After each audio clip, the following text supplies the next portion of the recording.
Welcome to Mental Health Monday. My name is Mick Coyle. Coming up on the programme this week. During the London Marathon, being in the telephone, I have been approached by spectators or fellow runners. I can't think of another example of where that original story represents the modern story of Samaritans more than literally a telephone walking with someone who's struggling through a marathon. A fellow runner in tears approached me on Tower Bridge, and we held hands and we talked about our own experiences, and so I helped him. And I'll be reminding you how you can make connections with mental health organisations within your community. It's Mental Health Monday.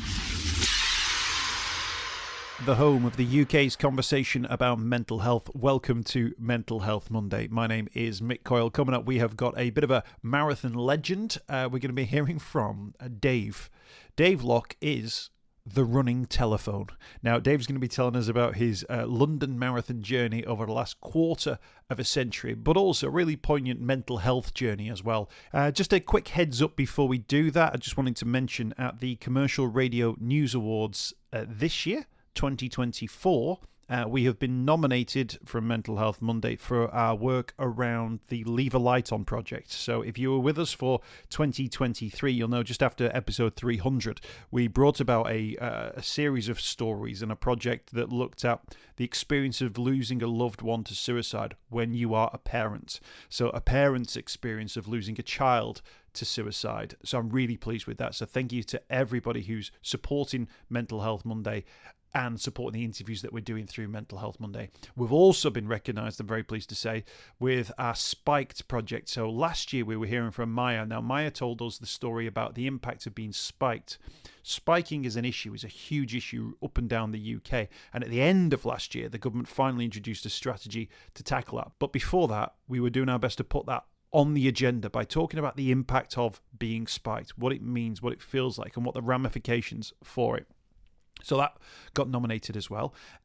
And as a bit of a hat trick, we also scored a nomination for Football Untold, which was my sort of side hustle for Mental Health Monday. That was the podcast where footballers were speaking about their gambling addictions. Now, as a result of those footballers sharing their gambling addictions, regular listeners will know that our support partner, the Beacon Counselling Trust, who we were signposting to as part of the podcast, received a 200% increase in the number of people asking for support while that podcast was going on. So that was absolutely huge for us as well. So 3 things that we've been nominated for at the Commercial Radio News Awards. I'm absolutely delighted that they've been recognised by the judges. We will let you know how we get on March the 20th.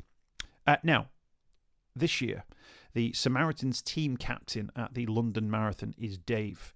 Dave, the running telephone. Now, if you follow the London Marathon on a regular basis, you'll know what Dave looks like. He's basically a giant telephone, but he has competed in marathons all over the world for Samaritans. So far, he's raised more than £50,000 and he's run more than 730 miles. So we're going to be hearing about how his running has helped him cope with what he's been through in life. And we'll also be hearing about the work that he's doing to hopefully make some changes. He'll also talk about losing his brother to suicide last year. And I thank him for being so open and honest about what can be obviously a raw conversation. There's a lot to this conversation. There's a lot happening around it, but at the heart of it is somebody who is just trying to make a difference. And it's why it's brilliant to celebrate these people here on Mental Health Monday. So I started off by just getting into the nickname that he's developed over the time. Dave, the running telephone. Where did it all begin? Yes, it began in year 2000 when, having completed one London Marathon dressed as Big Ears to promote the listening aspect of Samaritans, I didn't think that was, if you like, a big enough fancy dress.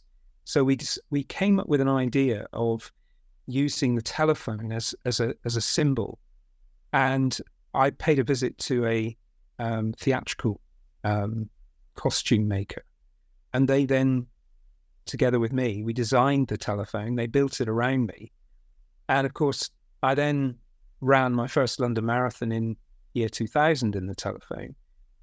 And because it says Dave on the telephone, I had people saying, "Oh, there's Dave the running telephone," and I thought, that sounds good. So that's where it came from.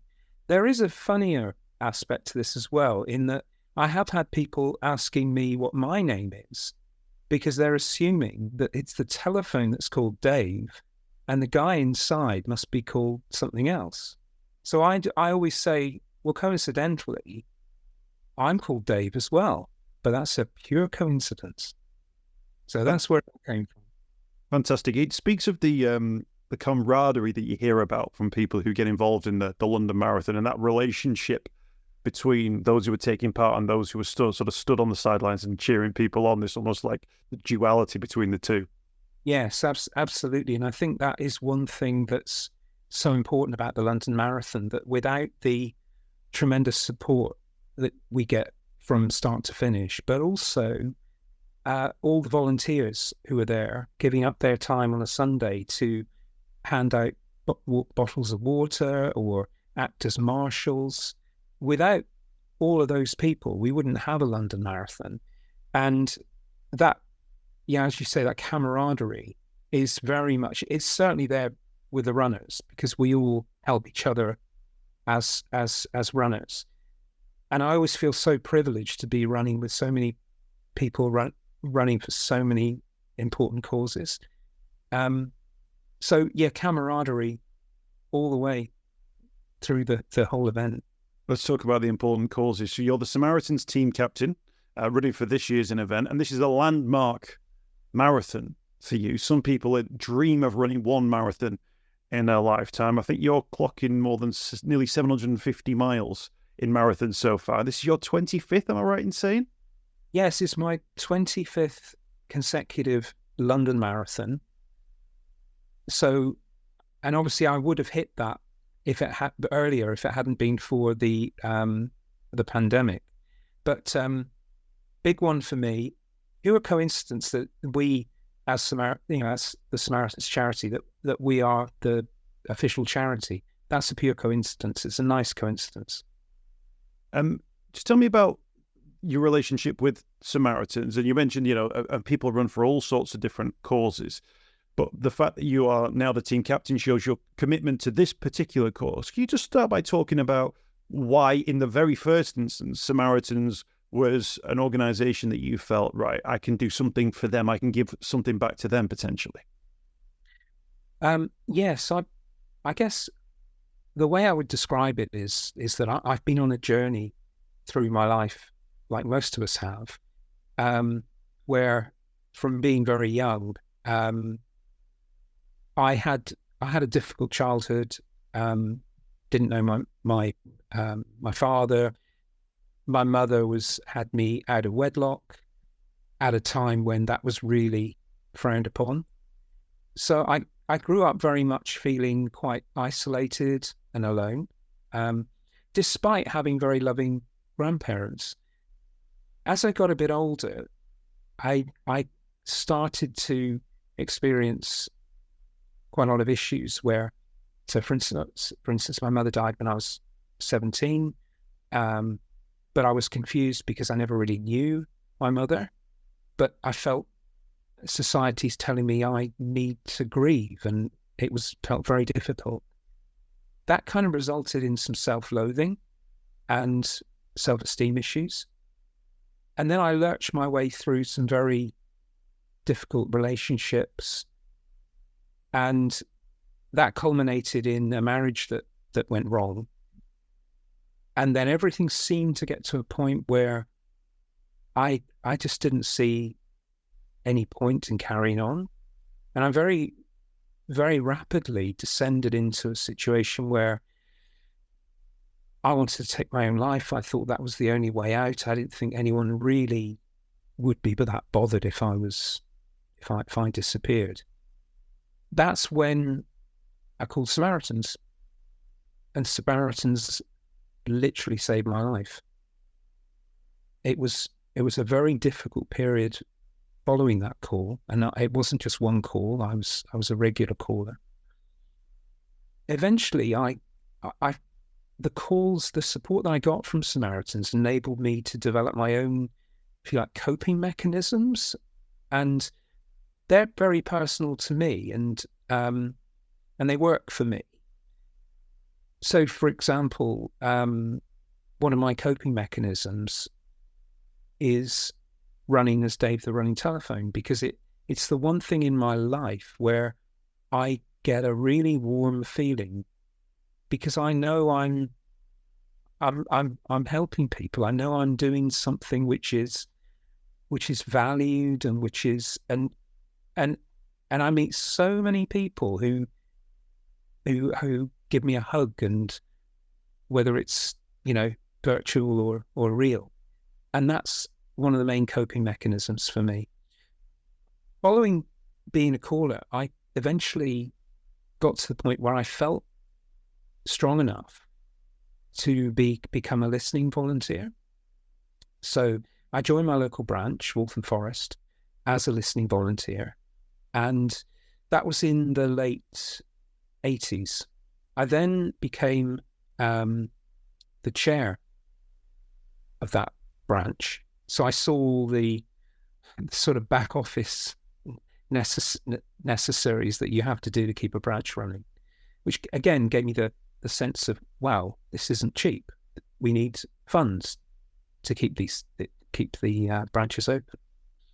And then I had been a runner before I had my breakdown. But when I had my breakdown, I stopped running. So, I ran my first marathon in 1985. I had my breakdown probably, I suppose, 88, 89-ish. I fell out of love with running.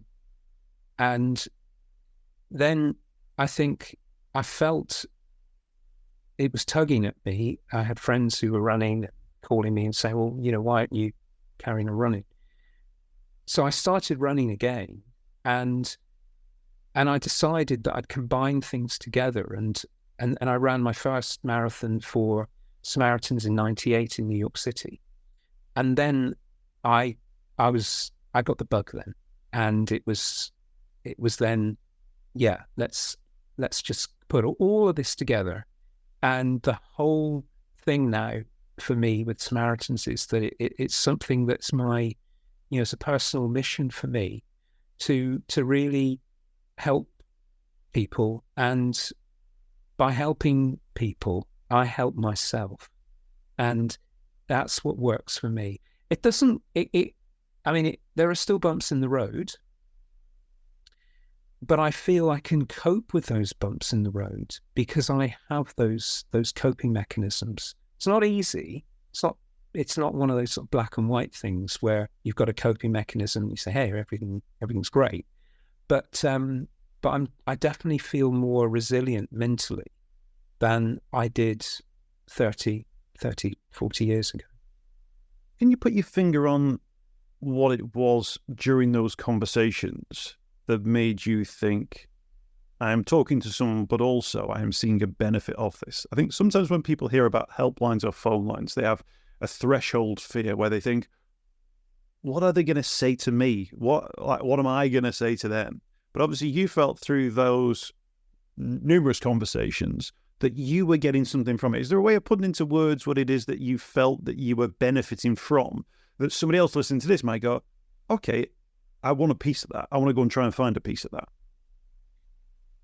When you mentioned that, there was something immediately came into my head, which is the power of having someone who is listening to you without judging you. That was what really helped me, because I'd been judging myself so much and saying really horrible things to myself. You're worthless. You're you shouldn't be here. When I picked up a telephone and I spoke to a Samaritan volunteer, I felt that I was being listened to, and no one was actually saying to me, cutting me off and saying, well, that's a really bad thing that you did, or no, I can understand why people wouldn't think that you're important because you were, born out of wedlock, that kind of thing. There was none of that. It was just simply, really genuine listening. And I think also it was I suppose it was also the tone of voice. It was someone who the way that they spoke, really, they spoke from their hearts, and they spoke in a way that wasn't, well, come on, get on with it. I've only got a few minutes here. It was genuine. Someone was really there in that moment for me, and they were listening. And, that really important thing for me, because I remember my time as a volunteer when I took some calls from people who claimed to have done, committed very serious crimes and then regretted it. It was so important to not judge people. And that for me is the power of Samaritans. And it's one of the key things that I have in my head when I'm running. And you talked about that. It enabled you to sort of grow your own resilience. Yes. Through those conversations. I think that's one of those things that's one of the hard messages, I think, around mental health, is that you can be in a better place, and actually you can be in control of being in that better place, that resilience you can build, and it can be a self-built journey of resilience with the supporting factors. I think sometimes maybe people feel like people can't picture themselves in a better place. They can't picture a world where they can cope with the things. And obviously through the steps you've taken and the journey you've been on, you've built that. And it's quite hard to say to someone that will come, but you've got to give it time, and you've got to invest in yourself to do that as well. People have always got to find that the permission to invest in themselves, whereas it shouldn't be something which requires permission. It should be something that we have, but we don't have that, do we? We've not grown up being taught how to deliver that for ourselves. No, absolutely. And I think in a way there's some good news there, in that we do have it within ourselves, but often it's like anything. We need someone to help us along that path. And I mean, there's a marathon analogy here, in that at the end of the marathon, when inevitably I will be at the back, because it's very important for me that no one gets left behind. And I think that's another kind of metaphor for me, in that I like to think in life, I don't want anyone to get left behind if I can help it. And, you see someone struggling along at the end of a marathon and thinking, I can't make this. And my heart goes out to them, and I go and speak to them, and I say, come on, let's do this together. I'll stick with you, and I'll get you to the end. And that for me is almost like a Samaritan mission in action, because I mean, I spent some time in a residential centre when I had a bit of a relapse. And again, my therapists there, they all said to me, Dave, it's not about me giving you a sort of list of things that you should do.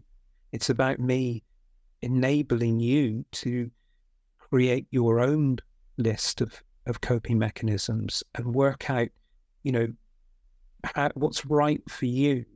And I think that's why it's so important that if a Samaritan on the telephone can enable the caller to solve, not necessarily solve their own problems, but to get a perspective on their problems, then you can then enable the caller to get to a point where they can rationalize it and understand, okay, I might not be able to take, to solve this particular problem, but what I can do is it's kind of the Samaritan message we've got at the moment.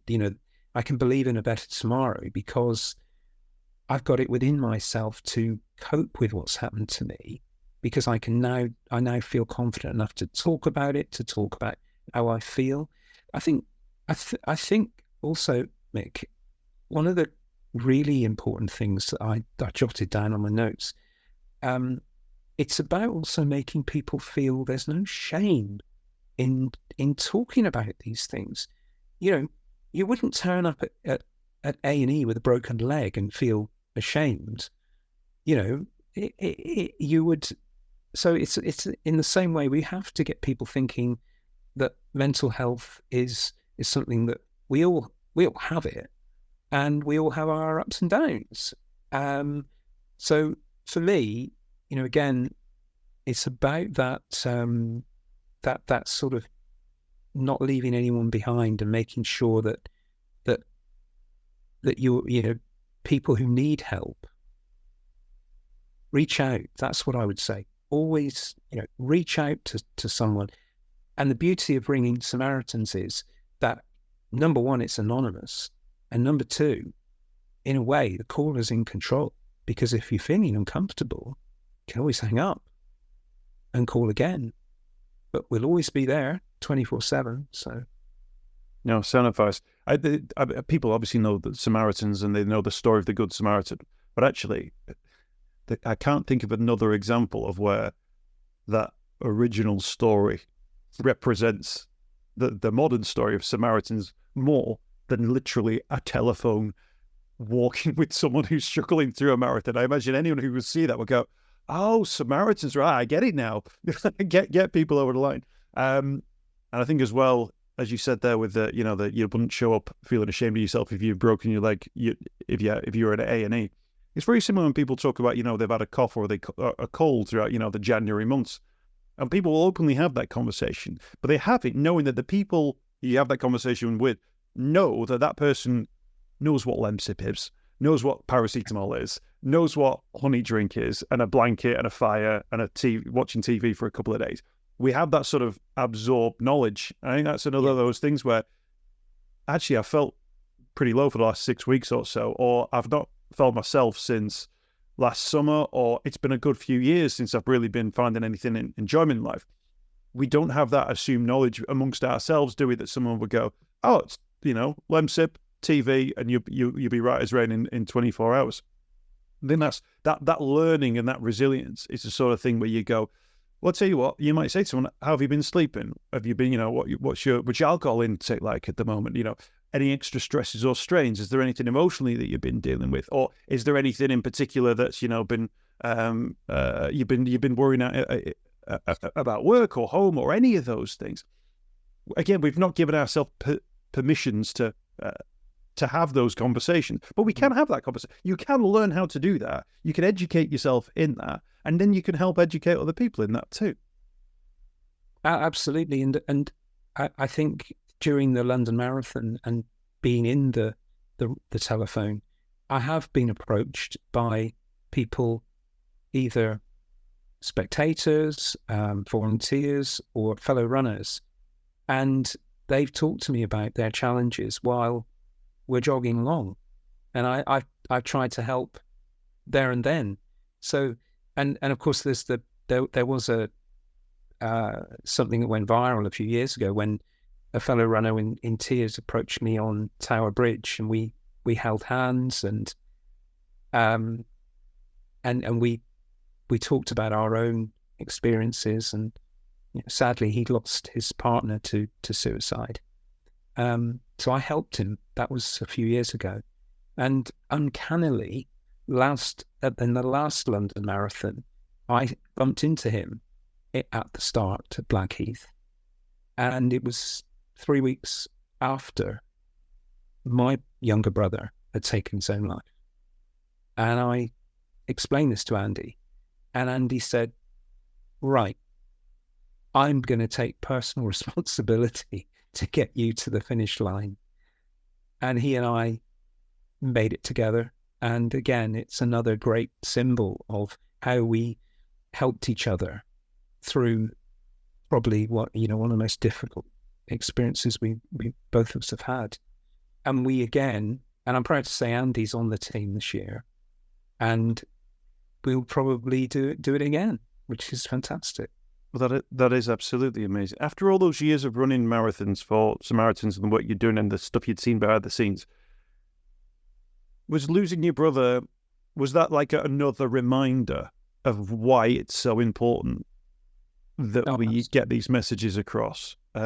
Because obviously sometimes when you're in the mental health world, there's almost like a presumption that you are somehow immune to the effects of, poor mental health. But of course, the world is happening still around it. What was that like for you in terms of thinking, right, now I'm back on the front line, if you like?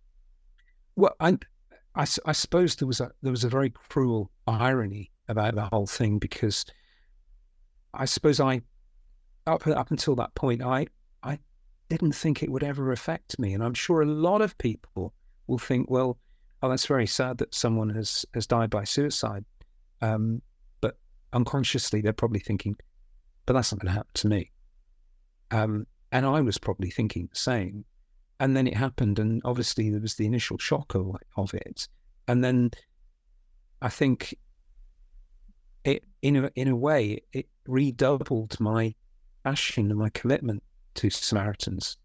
So it's made me even more determined now to keep going, because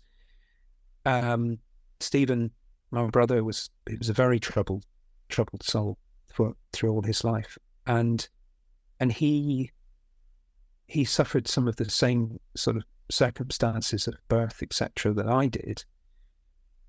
So it could easily have been me.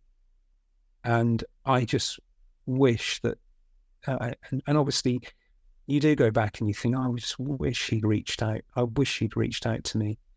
But that's why, my message has to be to people that, if you are really feeling like this, reach out to, pick up the phone. It's there, and there are people there who will help you. So that was the result of it, and I think it's changed. It's very much changed me as a person, in that I now feel even more, committed to this in my life. I think it's probably one of the most obviously I have a family, I have friends, and but Samaritans is a really, really important part of my life, because I feel it's just such an important thing. Nobody should die from suicide. I don't want anyone to die from suicide. And that's why I will be, I'll be on the line on the 21st of April in the phone. And I'll keep going as well. As long as I can, I will keep going in that telephone. That's fantastic, and thank you for being so open and honest with your own story, and obviously sharing your brother's story as well. 116123. I say it at the end of every single podcast, so people will know that we always give the mention. Samaritans.org as well. The website's got loads of different information on there. There was an aspect to the story though, Dave, I want to mention around, and it's a slightly different aspect around mental health, but it's a phobia thing. Now, people might be surprised to hear that you have a phobia of bridges. Is that right?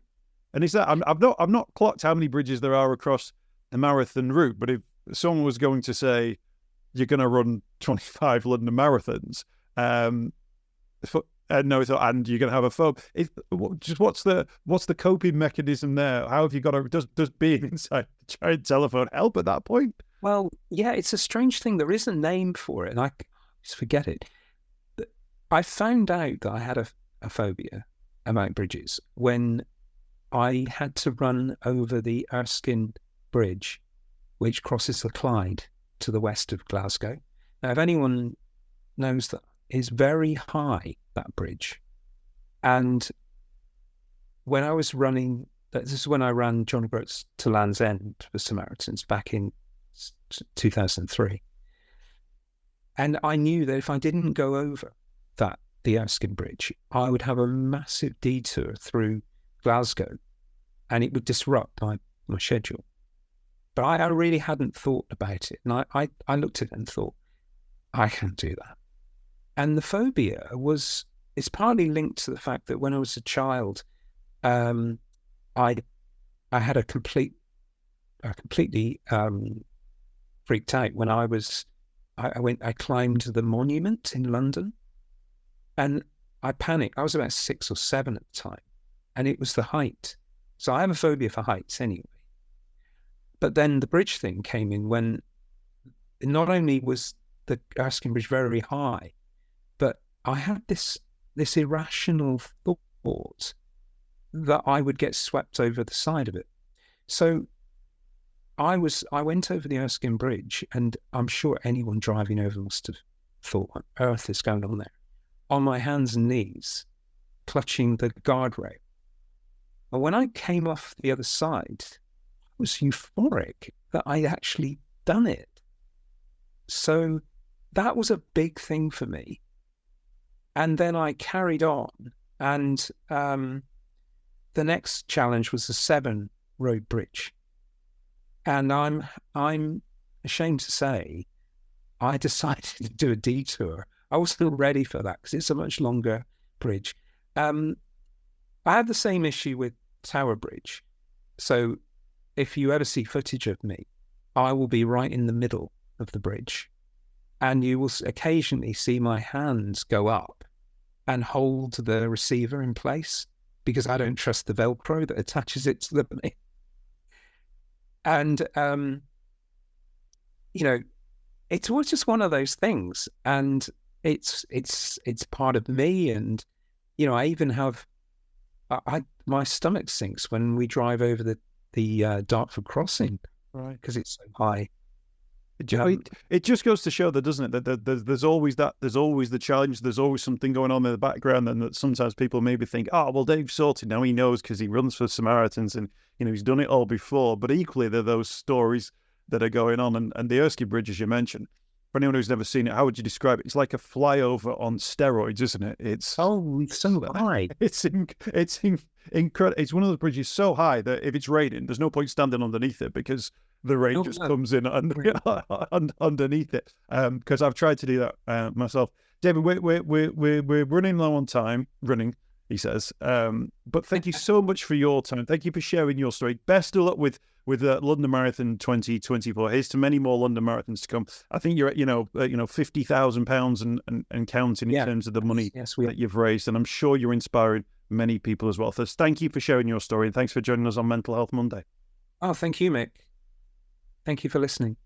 I hope you've enjoyed this week's podcast. Thanks for checking out Mental Health Monday. My name is Mick Coyle. You can find me on Twitter at Mr. Mick Coyle. You can also find me, Mick Coyle, on Facebook as well. Don't forget, if you want to speak to somebody about your mental health, you can do so. The Samaritans, free to call on 116 123. You can find mental health services where you are. Just look for the Hub of Hope. Type in your postcode. It'll find those mental health services close to you. And for support in a crisis, you can text SHOUT to 85258. That's if you're experiencing a personal crisis, you're unable to cope and need support. Shout to 85258. That's a text line. Do get involved in those services. In an absolute emergency, always remember the number to call is 999. Thanks for downloading the podcast this week. We'll be back next week with more Mental Health Monday.